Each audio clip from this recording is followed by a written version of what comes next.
Back to channel.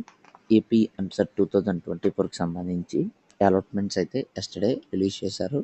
అందరూ download చేసుకుంటారు. So download చేసిన తర్వాత మోస్ట్ ఇంపార్టెంట్ ప్రాసెస్, మీకు కాలేజ్ నచ్చినట్లయితే కనుక సెల్ఫ్ రిపోర్టింగ్ అయితే చేయాల్సి ఉంటుంది. ఒకవేళ నచ్చకపోయినా సరే సెల్ఫ్ రిపోర్టింగ్ అనేది చేసేయండి. ఎందుకు అనేది ఈ వీడియోలో క్లారిటీగా చెప్తాను. దానికంటే ముందుగా చేయకపోతే ఏమైనా అవుతుందా అనేది కూడా ఈ వీడియోలో క్లారిటీగా చెప్పడం అయితే జరుగుతుంది. సెల్ఫ్ రిపోర్టింగ్ ఎప్పటి నుంచి ఎప్పటి వరకు ఇచ్చారు అనేది వీడియోలో క్లారిటీగా కూడా చెప్తాను. దానికంటే ముందుగా మన ఛానల్ ఫస్ట్ టైం అయితే చూస్తున్నారో సబ్స్క్రైబ్ చేసుకోండి. పక్కన కానీ సింపుల్గా నొక్కండి. మన ఛానల్లో పెట్టే ప్రతి వీడియో మీకు నోటిఫికేషన్ కింద రావడం అయితే జరుగుతుంది. ఈ వీడియో కనుక నచ్చినట్లయితే లైక్ చేయండి, షేర్ చేయండి, కామెంట్ చేయండి. ఫ్రెండ్స్, వీడియోకి అయితే వచ్చేద్దాం. మొదటగా మీరు చూసుకున్నట్లయితే కనుక self reporting and reporting at the college 17వ తారీఖు నుండి 22వ తారీఖు వరకు అయితే ఇవ్వడం అయితే జరిగిందన్నమాట.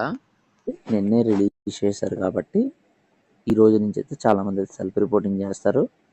సో సెల్ఫ్ రిపోర్టింగ్ చేయలేని వారు ఎవరైతే ఉన్నారో, కాలేజ్ వచ్చి సెల్ఫ్ రిపోర్టింగ్ చేయలేనట్లయితే కనుక వాళ్ళ సీట్ అనేది ఆటోమేటిక్గా క్యాన్సిల్ అవ్వడం అయితే జరుగుతుందన్నమాట. సో సెకండ్ ఫేజ్కి వాళ్ళు మళ్ళీ సీట్ అనేది తెచ్చుకోవాల్సి ఉంటుంది. So self reporting and reporting at the college చేసినంత మాత్రాన్ని ఏది కాదండి, అక్కడ మీరు చెప్పాల్సింది అయితే ఉంటుంది. మేము సెకండ్ కౌన్సిలింగ్లో మళ్ళీ పార్టిసిపేట్ చేస్తాం, మంచి కాలేజ్ గురించి బెటర్ కాలేజ్ గురించి చూస్తున్నాము. ఫస్ట్ కౌన్సిలింగ్లో ఈ కాలేజ్ వచ్చింది అండ్ రిపోర్టింగ్ చేయాల్సింది అయితే ఉంటుందన్నమాట. సెల్ఫ్ రిపోర్టింగ్ చేసేటప్పుడు మీరు ఏ సర్టిఫికేట్స్ పట్టుకెళ్లాలో కూడా వీడియో చేయడం అయితే జరిగింది. సో ఎవరైనా వీడియో చూడనట్లయితే కనుక డిస్క్రిప్షన్ లింక్ ఇస్తాను, వెంటనే క్లిక్ చేసి చూసేయండి. ఇప్పటి వరకు సెల్ఫ్ రిపోర్టింగ్ చేయకూడదు అని ఆలోచించుకునే వాళ్ళు వెంటనే సెల్ఫ్ రిపోర్టింగ్ అయితే చేసేయండి అన్నమాట.